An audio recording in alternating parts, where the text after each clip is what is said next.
దీపం ఉండంగానే ఇల్లు చక్కదిద్దుకోవాలి. అట్లనే ఏదన్నా తిప్పలు వస్తున్నదంటే ముందుగానే అడ్డుకునే ప్రయత్నం చేయాలి. అట్లే చేస్తుర్రు ఏపీలో ఆటో వాళ్ళు. రాబోయే సమస్యను అడ్డుకునేందుకు ఇప్పటి సందే కథం దొక్కుతుర్రు. అటు పార్టీలేమో సై అంటే సై అంటున్నాయి, ఇటు ఆటో వాళ్ళేమో నై అంటే నై అంటుర్రు. పాండ్రి అలా లొల్లేందో అలాకొచ్చిన తిప్పలేందో ఒకసారి అరుచుకొని వద్దాం.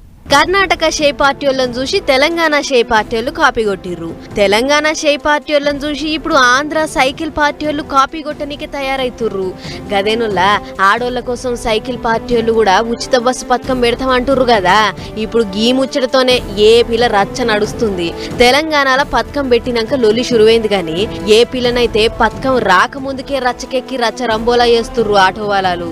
తెలంగాణ పరిస్థితిని చూసి ఇప్పటి సందే లొల్లులు చేస్తుర్రు. మరి లేకుంటేంది, కడుపు కొట్టే పథకం పెడతామంటే చూసుకుంటూ ఉంటారా?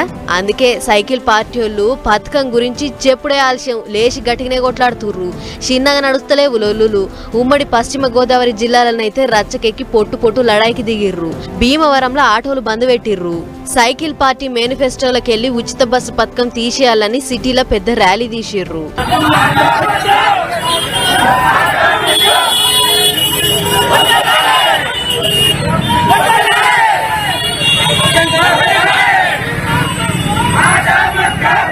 సై అంటే సై అన్నట్టే నడిచింది లడాయి. ఇటు ఆకివీళ్లో కూడా అట్నే అయ్యింది. తహసీల్దార్ ఆఫీస్ దాకా ర్యాలీ తీసి మా కడుపు కొట్టే పని బంద్ పెట్టాలని డ్రైవర్లంతా కలిసి ఎంఆర్ఓకు వినతి కాగితం ఇచ్చిర్రు.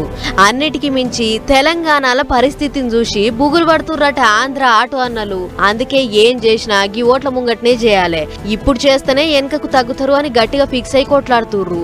మేనిఫెస్టోలకెళ్లి ఫ్రీ బస్ పథకం తీసేదాకా తగ్గమన్నట్టే చెప్తుర్రు. వాళ్ళ యొక్క ప్రయోజనం కోసం మా యొక్క పొట్ట కొట్టద్దని మేము వేడుకుంటున్నాము. ఈ మహిళలకు ఉచిత బస్సు ప్రయాణం కనుక పెట్టినట్లయితే ఎన్నో ఆటో కుటుంబాలు రోడ్డున పడి దీన స్థితిలోకి వెళ్ళిపోతాయి. బస్సు ప్రయాణాన్ని విరమించుకోకుండా ఆటో ఓడి పట్టుకొట్టినట్లయితే ఆటో ఓడి యొక్క పరిస్థితి ఏంటో అనేది మేము ప్రభుత్వాలకు చూపిద్దాం, మా ఓటు ద్వారా మేము చూపిద్దాం. గదన్నట్టు ఇప్పుడున్న ప్రభుత్వం ఫ్రీ పెట్టినా లేదా కొత్తగా వచ్చే ప్రభుత్వం ఫ్రీ పథకం తెచ్చినా చేతులు కట్టుకొని అయితే కూసోరట. మా ఓట్లతోనే గుణపాఠం చెప్తామని అంటుర్రు. మొత్తానికి ఫ్రీ బస్ పథకం పెడతారట అని ఓ దిక్కు ఆంధ్ర అక్కశెల్లెలంతా సంబరపడుతుంటే అలిగినట్టే అవుతుంది ఇప్పుడు. మరి అటైతదా ఇటైతదా, ఆఖరికి ఏమైతుందో చూసుకుంటూ పోవాలి.